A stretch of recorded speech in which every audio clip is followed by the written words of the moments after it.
नमस्कार, आप सभी लोगों का स्वागत है। जैसा कि आपको पता है, हम लोग यूनिट वाइज आपके लिए डेली सेशन लेके आते हैं और आज हम बात करेंगे रिटेल बैंकिंग का जो यूनिट नंबर 5 है उसके बारे में।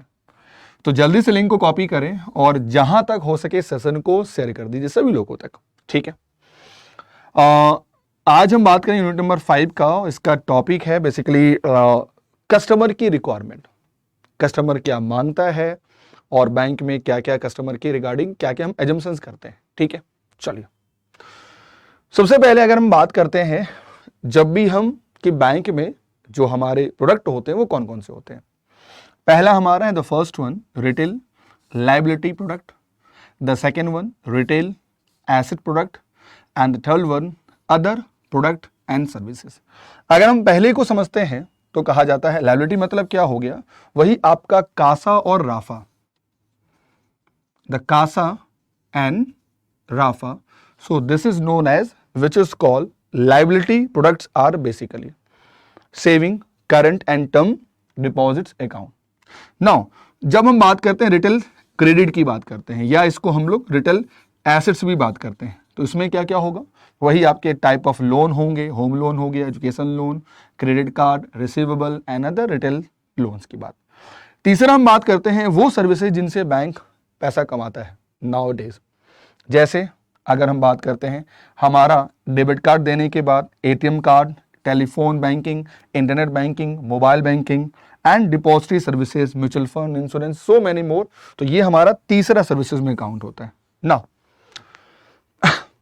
इसी में कहा गया इस यूनिट में कि ड्यू डिलिजेंस क्या होती है, what does it mean by the due diligence process होता क्या है। मतलब हम ये बेसिकली देखते हैं कि कस्टमर कैसा है। सो ड्यू डिलिजेंस एक प्रोसेस है of effort to collect and analyze information before making decision or conducting a transaction so as a party is not held legally liable to for any loss or damage। मतलब हम आपके बारे में जानकारी लेते हैं कि कस्टमर कैसा है, उनका सोर्स ऑफ इनकम क्या है, क्या वो लोन देने पे लोन रिपे कर पाएंगे, that is known as the due diligence process. अगर मैं कहूं इसमें सबसे पहले क्या होगा तो आपका केवाईसी देखा जाता है, वेरिफिकेशन होगी आपकी केवाईसी, आप है क्या, आपके डॉक्यूमेंट प्रॉपर हैं कि नहीं, उनको प्रॉपर रूप से क्रॉस किया जाएगा, है ना। उसके बाद आपका पैन कार्ड नंबर है जो कि आईटी वेबसाइट से उसको वेरीफाई किया जाएगा।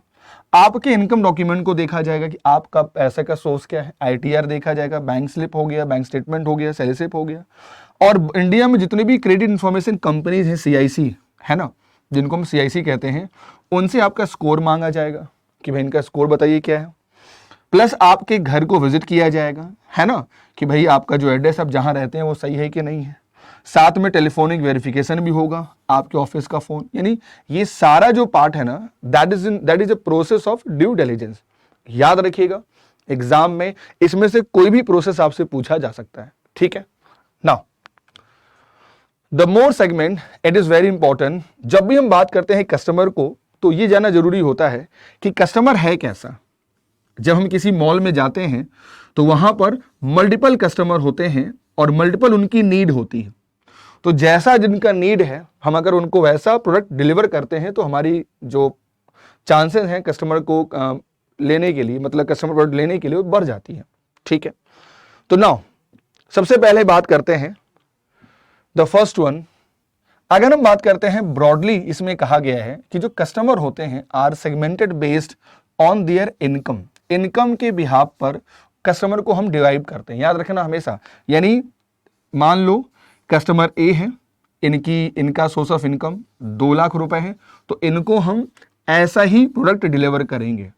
मान लो कोई कस्टमर बी है जिनका इनकम 5 लाख रुपए है, तो इनको हम ऐसा कस्टमर बियर करेंगे तो यहां वो बियर हो पाएंगे। जैसे एग्जांपल जरा सोचिए कि मारुति सुजुकी की अगर हम बात करते हैं, आपने उनको डिलीवर कर दिया जो हर महीने 1 करोड़ रुपए कमा रहे हैं, तो जरा सोचिए क्या आपका मारुति बिकेगा। या जो 1 लाख रुपए कमाते हैं, अगर आपने उनको ऑडी बेच दिया तो क्या ये प्रोडक्ट को सही चूज करें, कस्टमर आप सही चूज करें। सो this is called customer segmentation, very important है और इससे गारंटी आपके एग्जाम में क्वेश्चन आने की संभावना है। चलिए, इसको एकदम नोट कर लीजिए, ध्यान से इसका नोट्स बना लीजिएगा, ये बहुत ही ज्यादा इंडिविजुअल, बहुत ही इंपॉर्टेंट है ना। अगर हम इनकम की बात करें, जो कि हम यहां पर लाख रुपए की बात कर रहे हैं, ठीक है, अगर आप 2 to 10 के बीच में आते हैं, जिसकी अवेलेबिलिटी वॉल्यूम बहुत ज्यादा है, तो उसको हम कहते हैं this is called our mass market. ये इसमें कहा गया इस यूनिट में। अगर आप 10 to 50 के स्कोर में आते हैं तो आप मास एफ्लुएंट में काउंट होते हैं। अगर आप 50 to 400 के बीच में आते हैं तो आप सुपर एफ्लुएंट के रूप में काउंट होते हैं। अगर 400 से 4000 के बीच में आते हैं तो high net worth customer count होता है, आपको ये याद रखना होगा। उसके बाद 4000 to 120 के बीच में आते हैं तो super high net worth customer count होगा। और अगर आप 1 से 20 के बीच में आते हैं तो आप काउंट होंगे अल्ट्रा HNW। आई होप ये सभी लोगों को क्लियर हो गया होगा। It is very important guys, ठीक है। नाउ कहते हैं एक बहुत ही फंडामेंटल रूल है कि एजम्पशन, ये जरूर आता है एग्जामिनेशन में, कि assumption about customer for building retail banking product and services and briefly explain as follow. जब भी हम किसी भी प्रोडक्ट को बनाते हैं, कुछ अजम्पशन करते हैं कि ये प्रोडक्ट बेसिकली किसके लिए है। So these are the assumptions, ठीक है। सबसे पहला क्या होगा, कस्टमर आर डिफरेंट, ये पॉइंट सभी को याद रखना है, ये इसमें बताया गया। दूसरा कहा गया need of the customers are different, जैसे कस्टमर उनकी नीड भी हमेशा क्या होगी, डिफरेंट होगी। तीसरा कहा गया कि सब कस्टमर के सब डिफरेंट सेट ऑफ नीड होती हैं as per there financial services, ये इसमें बताया गया। उसके बाद कहा गया the need requirement of customer for financial services will be unique, her customer की नीड फाइनेंशियल यूनिक होती है, ठीक है। और इसमें यह कहा गया कि कस्टमर को हम लोग एज पर द ग्रुप, जैसे उनके इनकम के हिसाब से, वो रहने वाले कहाँ के हैं उनके हिसाब से, है ना, उनकी एज के हिसाब से हम ऑब्वियसली इसको डिस्ट्रीब्यूट करेंगे। So these all are the fundamental assumption about customer for building retail banking product and services are briefly explain. यानी कि याद रखना, ये वो सारे एजम्पशन हैं जो हम एज्यूम करते हैं जब भी हम कोई प्रोडक्ट बनाते हैं फॉर सर्विसेज, फॉर कस्टमर के लिए।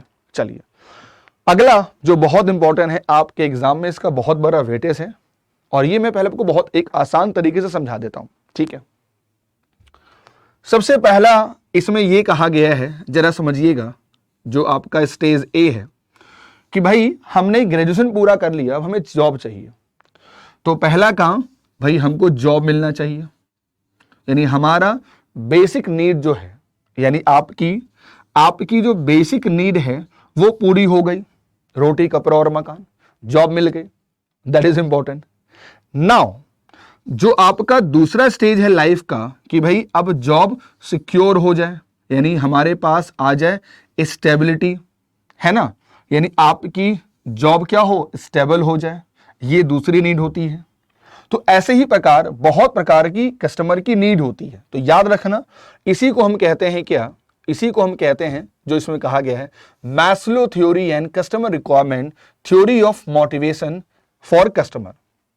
Abraham Maslow in his theory of motivation had stated that people are motivated to achieve certain needs. When one need is fulfilled, अगर हमारी पहली नीड फुलफिल होती है, then I move forward. आप JIB qualify करेंगे तो फिर क्या करेंगे, फॉर CIB के लिए। ये ह्यूमन नेचर है, वो इसमें बताया गया है, ठीक है। चलिए ध्यान से इसको देखते हैं, बहुत इंपॉर्टेंट है और ये बहुत ही ज्यादा इंपॉर्टेंट। सबसे पहला जो नीड है वो क्या हो गया, आपकी साइकोलॉजिकल नीड, ये याद रखना बहुत इंपॉर्टेंट है, यानी आपका बेसिक रोटी कपड़ा मकान, तभी आप जिंदगी रह पाएंगे। दूसरा है अब जॉब सिक्योर हो, दिस इज कॉल्ड सेफ्टी। उसके बाद अब सेफ्टी हो गई, जॉब सिक्योर हो गई, अब आप फ्रेंड्स बनाएंगे, शादी ब्याह करेंगे, मैरिज करेंगे, लव बिलोंगिंग्स। उसके बाद चौथा क्या हो गया, अब स्टीम लेवल हो गया, भाई कुछ नया घर बना ले, कुछ और इन्वेस्टमेंट कर दें, कुछ मतलब लास्ट स्टीम लेवल, और लास्ट में भगवान की प्राप्ति हो गई। तो ये इनकी थ्योरी कहती है कि इसके 5 स्टेजेस होते हैं।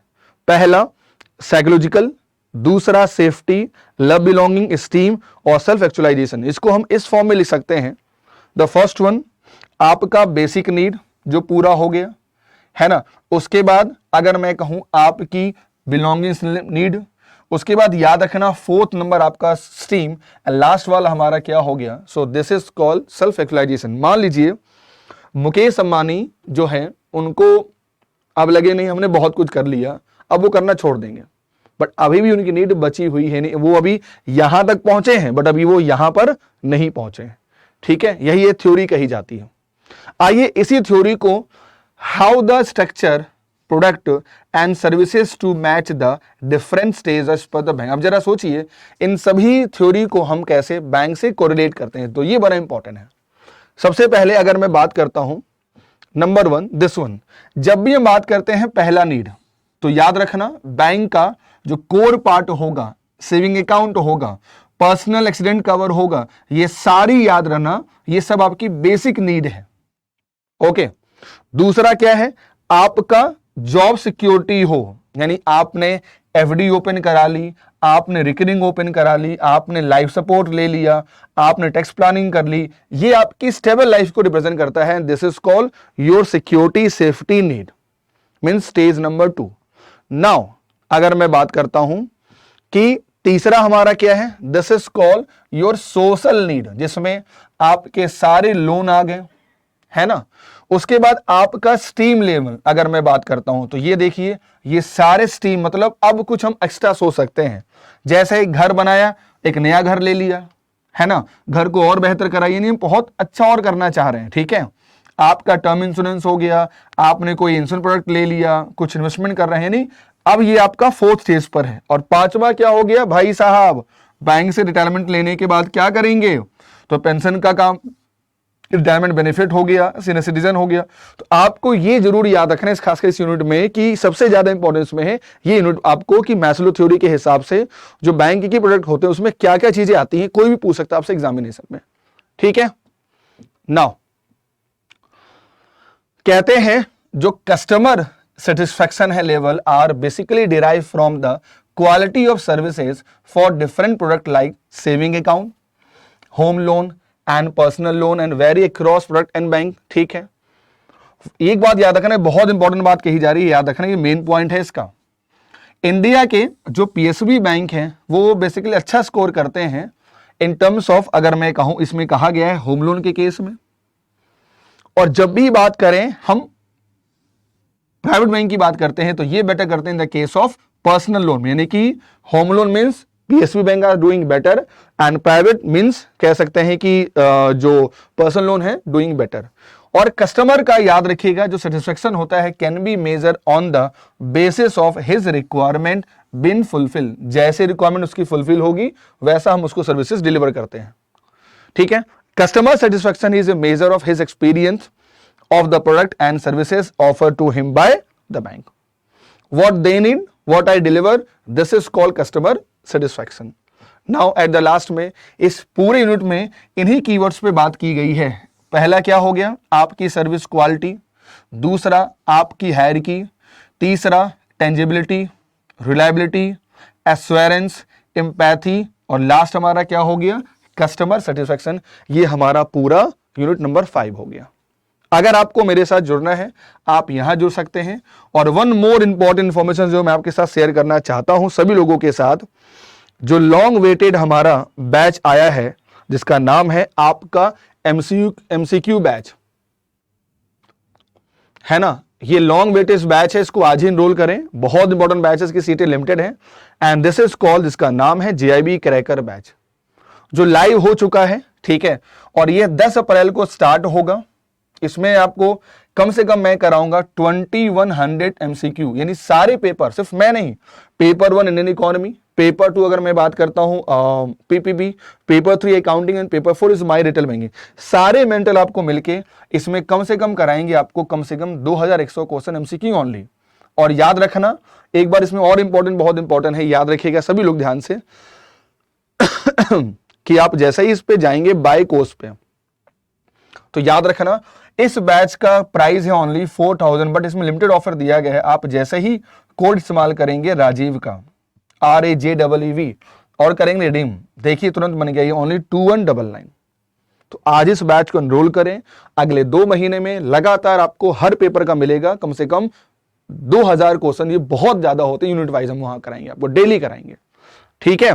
और अगर आप जुड़ना चाहते हैं सुपर एलाइट बैच के द्वारा भी तो ले सकते हैं, यहां भी जीआईबी सुपर, यानी जितने भी बैच स्टार्ट होंगे, case study, doubt session, MCQ, whatever, उन सभी का आपके पास एक्सेस होगा। यूज करें कोड RAJBB और रिडीम करें 6 नंबर, हाँ वैलिडिटी नहीं था, नाउ क्लियर, ठीक है। तो सेशन अगर अच्छा लगे तो जरूर इसे लाइक करें और लोगों तक पहुंचाएं, और ये इनिशिएटिव आप लोगों के लिए कैसा है हमें बताएं थ्रू कमेंट करके, ठीक है। आज के लिए इतना ही, जुड़े रहिए हॉलीवुड टीम के साथ। Thank you very much.